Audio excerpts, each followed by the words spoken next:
रात्र झाली तसा अमोल घराकडे परतत होता. धीट उंच पुरा दिसायला अतिशय देखणा गडी. दिवसभर शेजारच्या शहरात काम करायचा आणि संध्याकाळी घरी परतायचा. काम करून मिळालेले पैसे घरी द्यायचा. वायफळ खर्च अजिबात नाही. त्याच्या या सवयीमुळे गावातील एक शांत, संयमी व संस्कृत मुलगा म्हणून त्याची ओळख झाली होती. नंतर एका बाईने त्याला आपल्या प्रेमात कसे ओढले हे त्यालाही कळाले नाही. गावामध्ये बोभाटा झाला होता की अमोल आता पहिलेसारखा राहिला नाही. तो अचानक कसा बदलला याचा अनेक लोकांना आश्चर्य वाटत होतं.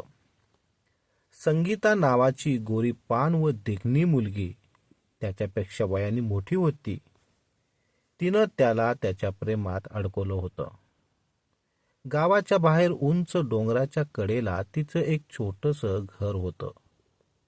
तिच्यासोबत आई वडील व एक बहीण राहत होती. अमोल कामावरून त्याच रस्त्याने घरी येत असायचा. घरी कोणी नसलं की ती त्याला इशारा करून बोलवायची. सुरुवातीला अमोलने दुर्लक्ष केलं, पण एक दिवस धाडस करून तो तिच्या घराकडे वळाला आणि म्हणाला, "काय काम आहे माझ्याशी तुमचं? तुम्ही रोज मला इशारा करून का बोलवता?" तर संगीता म्हणाली, "तुम्हाला नाही आवडत का मी बोलवलेलं?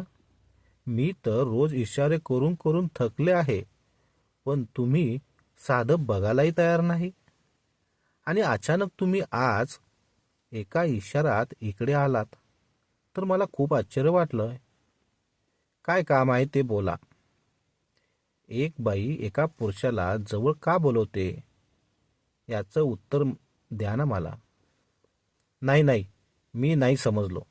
काय काम असेल तर सांगा प्लीज." शेवटी तीच त्याच्या चेहऱ्याकडे पाहत म्हणाली, "मला तुम्ही खूप आवडताय." "काय काय म्हणाला तुम्ही?" तो रागाने ओरडला. "जास्त ओरडू नका, माझे आई बाबा शेतातच काम करत आहेत." असं म्हणत तिने त्याला जबरदस्तीने जवळ ओढलं. "ओ सोडा मला, हे काय करताय? कोणी पाहिलं तर मीही बदनाम आणि तुम्हीही बदनाम व्हाल." तो असं म्हणाला, तरीही ती त्याला सोडायला तयार नव्हती. तिची पूर्ण इच्छाशक्ती जागी झाली होती आणि ती त्याला जोर जोरात ओढत होती. एक सुंदर बाई आपल्याला एवढं जवळ ओढत आहे हे पाहून त्याचीही कळी फुलू लागली.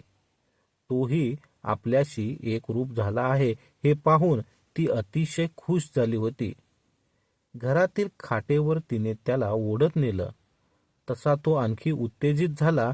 तिची प्रत्येक हरकतीला तो साथ देऊ लागला. अनेकांना काहीही न बोलणारे दोघेही या स्टेजला जातील असं वाटतही नव्हतं. पण प्रेमापुढे सर्व काही अबोल आहे असं त्याच्यात सतत होऊ लागलं. सुरुवातीला याच कारणाने काही लोकांना माहिती झाले. असं करता करता गावातील सर्वच त्यांच्यातल्या असणारे संबंध माहीत झाले. गावामध्ये खूप बोभाटा झाला आहे हे माहिती झाल्यावर दोघे तरी कुठेतरी लांब दुसऱ्या गावाला निघून गेले. या अशा घटना सध्या बऱ्याच ठिकाणी घडत आहेत. स्वतःच्या सुखासाठी आई वडिलांच्या आयुष्याचा हे अशी मुलं विचार करत नाही. तर मित्रांनो आणि मैत्रिणींनो, व्हिडिओ कसा वाटला हे कमेंट बॉक्समध्ये नक्की सांगा आणि चॅनलवर नवीन असाल तर सबस्क्राईब करायचं विसरू नका, कारण असेच व्हिडिओ मी रोज घेऊन येत आहे. तर पुन्हा भेटूया पुढच्या व्हिडिओमध्ये. धन्यवाद.